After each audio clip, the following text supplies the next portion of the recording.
dari hati ke hati. Jadi mentransfer ilmu itu tidak hanya mentransfer saja ke knowledge saja, tetapi ada transfer hati yang paling penting, sehingga ilmu akan masuk di dalam hati dan mudah diaplikasikan di dalam masyarakat. Itu yang penting. Jadi PTDI.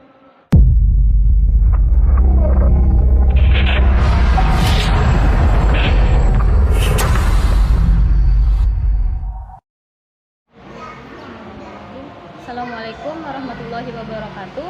Waalaikumsalam warahmatullahi wabarakatuh. Kali ini kita kembali dalam program SJWD 1 jam bersama dosen. Yes. Alhamdulillah. Perkenalkan dahulu ya, nama saya Ayunda Permaiswari. Saya salah seorang mahasiswa dari PTDI, dari STAI PTDI. Sekarang ini saya bersama dengan Ibu Anik Ratnawati, salah seorang dosen STAI PTDI.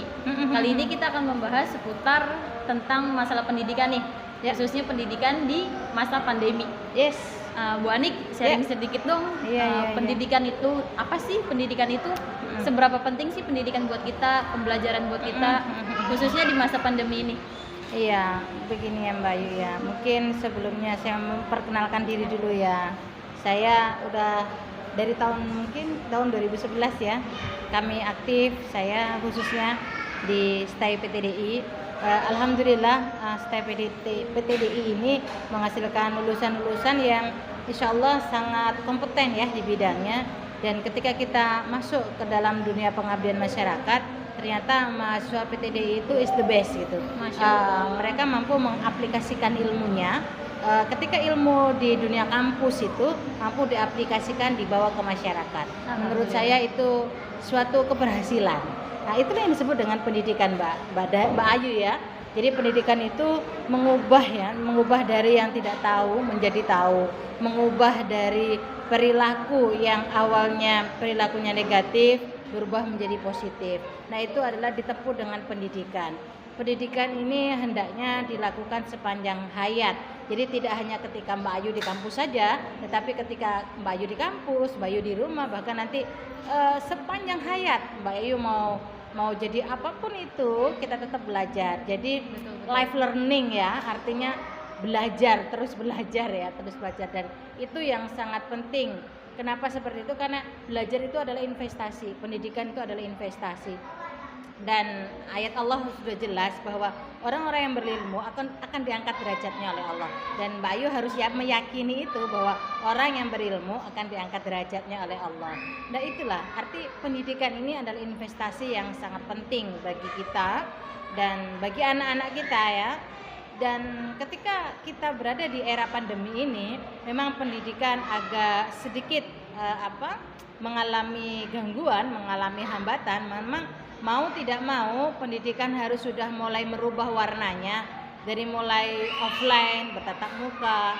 Nah, mulai hari ini pendidikan itu sudah harus online, pendidikan sudah harus mengikuti perkembangan zaman. Pendidikan bisa kita lakukan dimanapun dan apapun, kapanpun. Yang penting transfer ilmu dan aplikasi itu lebih penting dibanding hanya sekedar teori. Itu Mbak Ayu.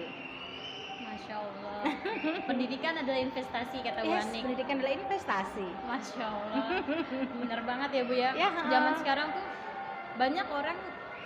Tapi kenapa ya Bu, banyak orang sekarang tuh berpendidikan tinggi. Iya. Tapi kita mengalami kayaknya penurunan akhlak gitu Bu. Penurunan akhlak ya. Iya. Apa yang salah gitu Bu? Apa pendidikannya? Apa yang mendidiknya? Apa orang yang dididiknya? Kesalahan itu adalah tanggung jawab bersama Mbak Ayu. Bisa yang mendidik, bisa juga yang belajar, atau juga bisa jadi karena memang tuntutan kurikulum ya Mbak Ayu ya. Jadi mengapa hari ini kita menghasilkan lulusan-lulusan yang memang lulusan itu dikatakan bermoral rendah, karena pada dasarnya mencari ilmu ini hanya diniatkan hanya dunia saja, tetapi tidak ada investasi akhirat. Sedangkan pendidikan ini kan investasi dunia dan investasi akhirat. Satu. Yang kedua, ketika belajar itu niatnya harusnya bismillah karena Allah ini. Dan selanjutnya adalah ketika kita mulai belajar Mbak Ayu, tentunya kenapa kok akhlak ini menjadi rendah ya, akhlak menjadi rendah? karena pendidikan karakter ini tidak masuk dalam kurikulum sekolah, belum pada saat itu. Jadi ketika kurikulum sebelum 2013, konsentrasi pendidikan kita hanya seputar akademik. Namun alhamdulillah mulai maju ke depan sampai kurikulum perubahan dan tentunya perubahan itu kan selalu ada pembelajaran dari kurikulum sebelumnya. Maka dimasukkanlah kurikulum karakter, dimasukkanlah karakter peserta didik, karakter mahasiswa. Mengapa seperti itu? Karena jika hanya anak ini mempunyai karakter, itu ada dua, karakter performance dan karakter moral. Karakter performance itu apa, Mbak? Karakter performance itu udah ulet, dia tidak gampang patah, dia siap untuk maju, ini karakter performance. Dan dia mempunyai akhlak pendidikan yang tinggi, mempunyai analitis yang sangat tinggi. Tetapi ketika kita masuk ke dalam karakter formal, ini adalah orang ini jujur, dia mampu bersikap tawadu, menghargai orang lain. Jadi intelligence emosionalnya tuh tinggi dia. Maka di dalam pendidikan itu harus mengkombinasi dua itu, Mbak Ayu. Jadi performance dan moral ini harus menjadi satu karakter. Harus bersinergi ya, Bu, yes, harus bersinergi. Jika satu saja, performance saja, maka akan menghasilkan orang-orang yang cerdas tetapi mereka merugikan orang lain. Orang-orang yang cerdas tetapi tidak mempunyai moral yang tinggi. Begitu pula sebaliknya, Mbak Ayu, ketika kita sebagai guru, sebagai dosen hanya konsen pada pendidikan moral saja tanpa ada performance yang kita berikan kepada peserta didik atau kepada mahasiswa, maka akan menghasilkan orang-orang yang jujur, orang-orang yang memang tawadu, orang-orang yang memang mencintai sesamanya, tetapi dia tidak punya loyalitas kerja, dia tidak punya kinerja. Artinya tidak akan terjadi keseimbangan di dalam hidup. Nah, keseimbangan perlu. Anda ingin sukses, punya performance dan punya moral. Itu yang harus kita pentingkan. Masya Allah. Kalau mau sukses, punya performance dan punya moral yang sama tinggi dan sama seimbang. Ini adalah kunci kesuksesan, performance dan moral. Tapi jangan lupa ya, Bu, tadi selain kita mengejar ilmu-ilmu dunia, kita juga mengejar ilmu akhirat ya, Bu. Pasti. Yang dibilang Ibu. Betul. Nah, sobat bersama dosen 1 jam ini, kata Bu Anik, kita tuh nggak cuma ngejar pendidikan secara duniawi, tapi akhirat juga perlu. Sebagaimana yang dikatakan oleh Rasul ya, Bu ya. Man salaka tariqan yaltamisu fi ilman sahalallahu lahu bi tariqan ilal jannah. Siapa yang menempuh jalan untuk menuntut ilmu, maka Allah mudahkan jalannya ke surga. Nah, Masya Allah banget ya, Bu. Kita menuntut ilmu aja di jalan tuh jaminan surga. Mudah banget gitu masuk surga dan, untuk para seorang pelajar. Oh iya, dan surga itu bisa kita artikan tidak hanya akhirat saja loh, Mbak. Tetapi ketika kita berilmu, surga dunia juga dapat loh. Kemudahan ya, Bu ya. Kemudahan dan dalam kita berkolaborasi dengan orang, benar. Menjalin klien, artinya hidup kita tuh mudah kok. Dengan ilmu hidup itu mudah. Dan akhirat kita dijamin masuk surga. Sip deh pokoknya. Ilmu yang paling utama ya soal dinnya itu ya, Bu ya. Ya, benar. Jadi ilmu yang paling utama yang harus diutamakan adalah ilmu tentang agama, pemahaman tentang agama. Ketika kita memahami agamanya itu sendiri, maka kita akan paham apa tujuan hidup. Dan ketika tujuan hidup kita tahu, maka kita juga akan tahu prosesnya. Oh, goal saya di sini loh. Goal saya ini loh, saya akan mencari ini loh, goal saya ini. Maka proses akan mengimbangi. Tetapi kita berproses saja tanpa ada goal yang kita tuju, maka proses kita itu akan berjalan bukan sia-sia, Mbak, akan berjalan tanpa arah. Kenapa? Karena goal tidak kita tentukan di awal, maka goal perlu ditentukan. Masya Allah, paparan dari Bu Anik ini luar biasa. Alhamdulillahirrahmanirrahim, Masya Allah banget nih ilmu yang Bu Anik share ke kita nih. Berbagi. Subhanallah banget ilmunya, Ibu. Terima kasih banyak, Ibu. Sama-sama, Mbak Ayu. Sekarang kan lagi masa Covid kayak gini ya, Bu. Di mana-mana kita belajar serba daring. Belajar daring itu jangankan yang anak SD gitu, Bu. Saya aja sebagai mahasiswa mager ya? Kesulitan, Bu. Kesulitan untuk belajar gitu kan. Kesulitan untuk memahami apa sih ini sebenarnya. Mungkin pelajarannya mudah, tapi penyampaiannya itu kurang tepat gitu loh, Bu. Semudah apapun, semudah apapun kalau penyampaiannya nggak baik gitu kan, sulit ya gitu. Betul. Gimana sih Bu, kayak misalnya tips dan trik biar kita tuh tetap pede loh kalau kita bisa mengerti gitu apa yang disampaikan oleh dosen kita, oleh guru-guru kita. Iya, betul. Nah, gimana sih kita kasih trik dan tips dong Bu buat kita kayak mahasiswa biar pede gitu, tetap belajar di masa pandemi ini. Ya, kayak gitu Bu.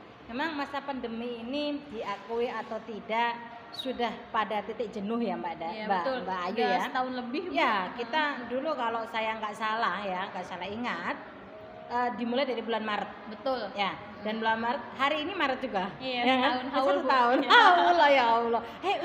Sudah bikin selamatan udah bikin belum ya? Di sini kita bikin nasi tumpeng. Oh, ya, siap. Siap. Nah, memang masa pandemi ini sangat menyita perhatian kita, terutama kalangan pendidik. Bagaimana kita mampu mentransfer knowledge ya. Kalau menurut saya pribadi, untuk mentransfer ilmu ini adalah dibutuhkan inovasi-inovasi dan dibutuhkan motivasi. Inovasi dan motivasi, Mbak. Jadi kalau hanya inovasi yang kita kedepankan tanpa ada motivasi dari dua arah, dari pembelajar dan dari yang memberikan pengajaran, artinya proses KBM itu tidak akan berjalan dengan baik. Maka yang pertama adalah motivasi diri dulu. Motivasi itu dari siapa? Bisa dari keluarga, bisa dari mungkin pasangan hidup. Udah punya belum? Habis ini ya. Habis ini ya, oke. Silahkan Japri. Oke. Jadi pasangan hidup itu juga bisa memberikan kita motivasi, anak gitu. Jadi motivasi di dalam kita belajar itu bisa menjadi salah satu cambuk ya untuk kita terus bertahan, untuk terus kita tetap tegar di era pandemi ini. Selanjutnya adalah bagi guru atau bagi dosen hendaknya memberikan pembelajaran itu yang variatif. Jadi tidak hanya memberikan tugas, jadi nggak monoton ya Bu ya? Tidak memberikan tugas saja, tetapi hendaknya memberikan variatif pembelajaran, baik itu berupa live ataupun berupa video-video yang interaktif atau game-game yang interaktif itu tentunya harus dimulai dari sekarang. Karena nanti menurut keyakinan saya pembelajaran ke depan walaupun pandemi sudah selesai, dengan sendirinya saya yakin pembelajaran jenis online ini akan terus berjalan. Kenapa? Karena ada kemudahan di dalamnya. Kalau kita hanya berpikir negatif saja, memang ada negatifnya. Tetapi ketika kita berpikir positif, enak loh pembelajaran online itu, bisa belajar dimanapun dan kapanpun, ya kan? Hanya saja dibutuhkan variasi pembelajaran, inovasi pembelajaran yang harus diberikan guru. Yang awalnya guru hanya monoton, bagaimana membangun interaksi dengan peserta didik, membangun interaksi dengan mahasiswa supaya mahasiswa ini merasa setiap ketemu akan menemukan hal-hal yang baru, inovasi yang baru. Satu. Yang kedua adalah selain inovasi tadi, inovasi pembelajaran yang diberikan dosen atau guru kepada peserta didik atau mahasiswa, maka jalinan silaturahim, motivasi antara guru dan dosen itu harus tersambung. Jadi ada apa ya? Ada trust, chemistry ya Bu ya. Chemistry di dalamnya. Ketika sudah terjadi chemistry, apapun belum nongol pun di live, aku sudah menunggu. Aduh Ibu kemana? Jadi nggak melulu kalau mahasiswa atau guru tuh ngelihat kayak murid gitu ya sama mahasiswa, kalau ngeliat guru tuh ngeliat dosen tuh takut gitu ya Bu, karena nggak ada chemistry di situ. Ya itu yang harus kita bangun. Jadi ada chemistry di situ. Jadi ketika kita tidak memberikan pembelajaran secara live, baik itu dalam bentuk media apapun, maka Ibu nggak datang sih? Malah ditunggu-tunggu. Kalau ya? kita semoga dosennya nggak masuk. Kenapa kok seperti itu? Karena dosen mampu memberikan motivasi pembelajaran, mampu meningkatkan motivasi pembelajaran. Pembelajaran itu sepanjang hayat loh, tidak hanya hari ini. Nah itu yang harus kita tumbuhkan. Motivasi itu yang harus kita tumbuhkan kepada peserta didik, selain dengan inovasi pembelajaran yang kita berikan. Iya, terkadang gini loh Bu. Yes. Di era pandemi ini kita kan lewat Zoom ya, daring ya, Google Meet. Kadang kalau dosennya benar yang Ibu bilang itu harus variatif ya. Yes, variatif. Kadang kalau dosen nge-Zoom nih, guru nge-Zoom, kita tinggal. Yang penting suaranya kedengeran, yang penting absen. Itu gimana tuh Bu? Nah, ini adalah itu ngasih motivasinya sama anak-anak yang kayak gini gimana tuh Bu? Karena dia aja mendengar aja nggak mau. Gitu. Yang pertama, kalau anak ini masih dalam tahap pengawasan orang tua, kita bisa berkoordinasi dengan orang tuanya. Mam, mohon maaf, hari ini kita belajar materi ini ya, Mam. Sudah kita sampaikan kepada mamanya, sehingga mama dengan anaknya mampu belajar. Dalam pembelajaran daring ini, Mbak, ketika kita belajar daring, maka diperlukan koordinasi orang tua dan anak. Orang tua ini memegang peranan yang sangat penting. Jika orang tua tidak memberikan motivasi, tidak mendampingi anak belajar, maka tidak akan tercapai pembelajaran ini. Karena ini adalah daring ya, pembelajaran yang kita lakukan dengan jarak jauh. Tetapi ketika mahasiswa harusnya mempunyai motivasi yang kuat di dalam diri sendiri. Kenapa? Belajar itu, Mbak, maksimalnya jika memang Anda ingin sukses, belajar itu 12 jam. Masya Allah, belajar 12 jam ya, 12 jam ya. Itu kalau Anda ingin sukses. Tetapi kalau Anda tidak ingin sukses, belajar 1 jam, 23 jamnya Anda main-main, tidur. Bagaimana kita mau sukses? Jadi ketika hidup kita 24 jam, kita bagi 12 jam itu adalah untuk belajar. Dan sisanya tidur atau ketika kita capek belajar, kita kompensasi lah. Anda bisa menggunakan belajar dengan gitar, mungkin dia bernyanyi, atau kalau bersolawat dia. Bu, maaf saya potong sedikit. Di masa pandemi ini kan nggak sedikit loh, Bu. Ternyata ada beberapa pelajar yang putus sekolah, Bu. Ya? Putus sekolah. Putus, iya. Iya.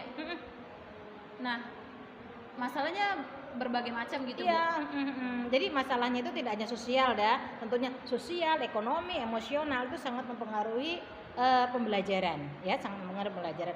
Maka kemarin harusnya ketika anak putus sekolah hendaknya berkomunikasi dengan Sudin, sekolah berkomunikasi dengan pihak-pihak terkait. Begitupun kampus. Ketika ada mahasiswa yang memang abstain, tidak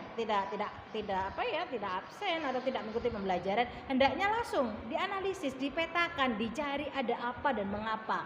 Jika memang terjadi putus, hendaknya kita koordinasi dulu. Betul. Iya, Bu. Okay. Koordinasi itu penting banget sih, Yes, emang ya, Bu. iya, benar. Jadi kita tahu nih, ini siswa kita kemana nih? Ya, apa masalahnya? apa keluhannya? Sosial kah? Iya. Emosional kah? Atau Ekonomi ekonomi kah? kah? Betul. Iya.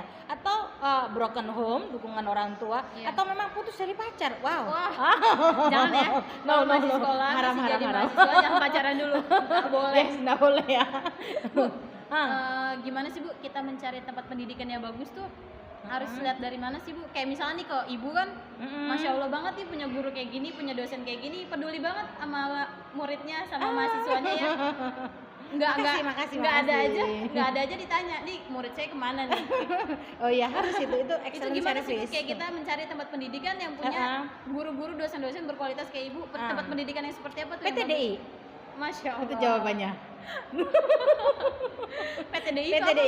PTDI itu perguruan tinggi ya, perguruan tinggi dakwah Islam. Jadi ketika kita kuliah di situ, insya Allah kami guru, para dosen selalu membimbingnya dengan hati loh. Masya Allah. Hati loh yang membimbing. Dari hati akan sampai juga ke hati ya, Bu.